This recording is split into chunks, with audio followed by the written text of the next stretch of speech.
Уважаемые якутяне, дорогие друзья, от имени коллектива ПАО «Якутскэнерго», от имени всех энергетиков Якутии искренне поздравляю вас с наступающим новым 2021 годом и Рождеством. Уходящий год выдался непростым для нас всех, но энергетики Якутии доказали, что могут эффективно решать производственные задачи, невзирая ни на какие трудности, вызванные пандемией. Главным ориентиром для нас остается качественное, стабильное и бесперебойное обеспечение потребителей Якутии электроэнергией и тепловой энергией. В этом году мы сумели мобилизовать все свои ресурсы, проявили сплоченность коллектива, обеспечили выполнение ремонтной программы, произвели ввод новых и модернизацию действующих, генерирующих и сетевых мощностей. Масштабная работа проводилась по подключению земельных участков, бытовых, социальных и промышленных объектов.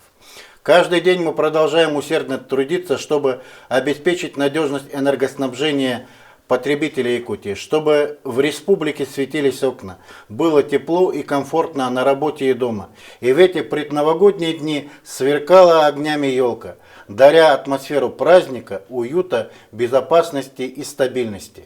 Дорогие друзья, праздничная пора – это особое время.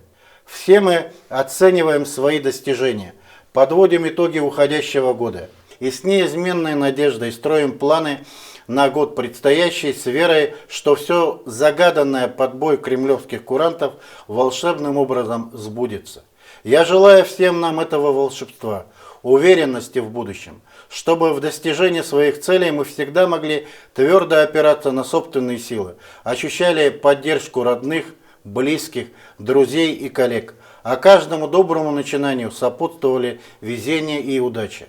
Пусть наступающий 2021 год будет добрым, светлым, теплым, щедрым на интересные события и позитивные перемены. А самое главное, пусть все будут здоровы. Счастья и благополучия вам, дорогие друзья. С Новым годом!